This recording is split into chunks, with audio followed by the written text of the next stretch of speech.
This is Revelation 13 and 16 through 17. And he causeth all, both small and great, rich and poor, free and bond, to receive a mark in their right hand and in their foreheads, and that no man might buy or sell, save he that had the mark, or the name of the beast, or the number of his name. First and foremost, I'd like to give all praises, honor, and glory to Yahweh, Ba'ashem, Yahushua, Ba'ashem, Rakah, Kodash, double honors to the apostles and the elders of Great Millstone. Salutation to you, Akim, pushing his word with true sincerity, with charity, presenting your bodies as a living sacrifice. We who are ready to live salute you. So I just want to go into this lesson, okay, about the M-A-R-K, all right, the charagma, all right. And this is something that we have to drive home, because we're in that time. And also because many false prophets have gone out into the world, all right, that are leading our people, as the scripture says, my people are led as a flock to the slaughter. I shall no more suffer them to dwell in the land of Egypt. Okay, that's the book of 2nd Ezra. Okay, so we have to warn the sheep, as the scriptures tell us to do. All right, and we're seeing this prophecy play out in these last days, whereas you have other men who claim to be men of the Lord, who are basically saying that what we're seeing in the world happening has nothing to do with what I'm reading. Okay, so we have to give the sense and the warning, all right, to get the blood off our hands, and to save those that are meant to be saved. All right. Okay. So, and as the scripture says, what is then is now. We're entering an age of, we're in an age of technology. How can I put it? A technocracy. But I've been hearing brothers use that word a lot. Where everything is going to be digitalized. Okay. All right. You even got certain places where you go when you go to court. You stand in front of a judge, it's a screen, or they even, have court cases over the phone now. You have police cops now. All right. This is the age of a technocracy. All right. And what they want to do is to rebuild, or to not rebuild, but to complete the building, which the building of the Tower of Babel has never been really completed. Right. So I have this particular article. I'm really just, going to read the part that is highlighted, because that's the point. And this is basically how the Romans marked their slaves, because as we know, we are in the Neo-Roman Empire. Hold on, let me come back to this.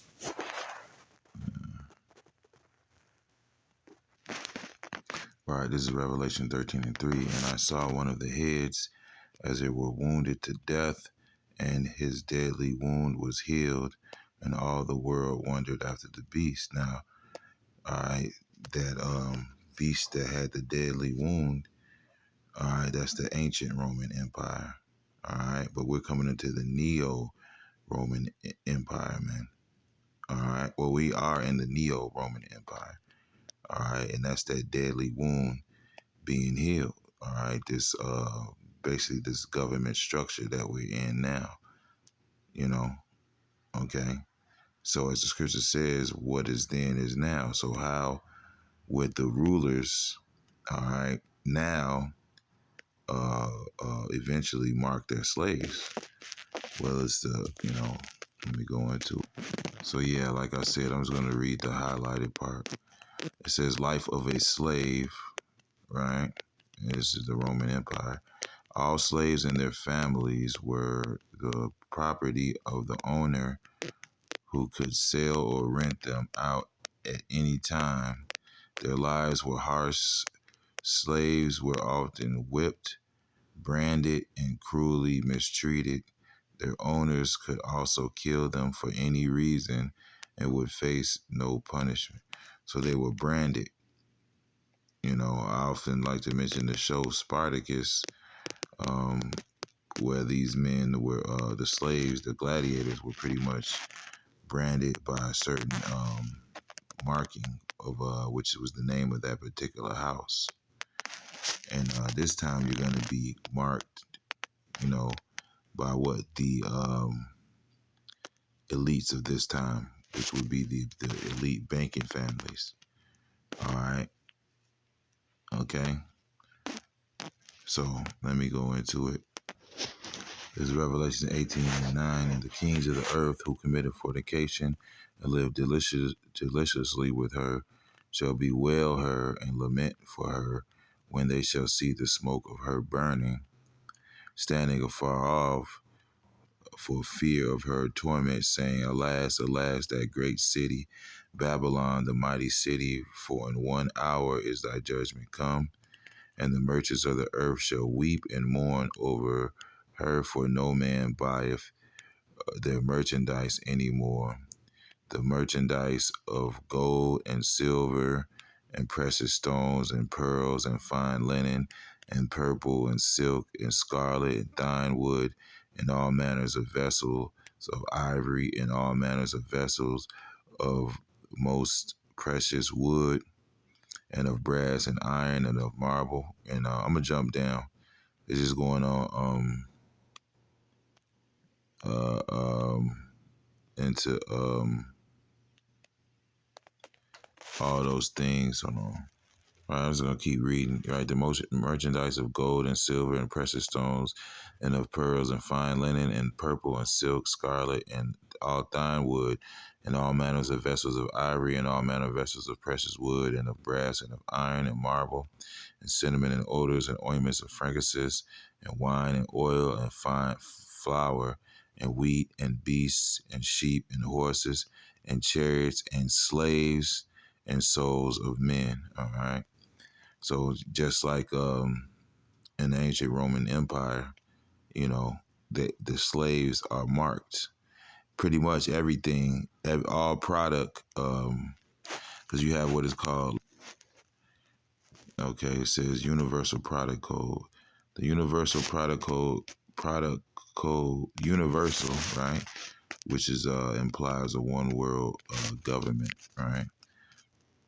The Universal Product Code is a barcode symbology that is widely used worldwide for tracking trade items in stores. Okay, so all right, and all these items, these things that are bought and sold here in Babylon the Great, they have what is called a product code.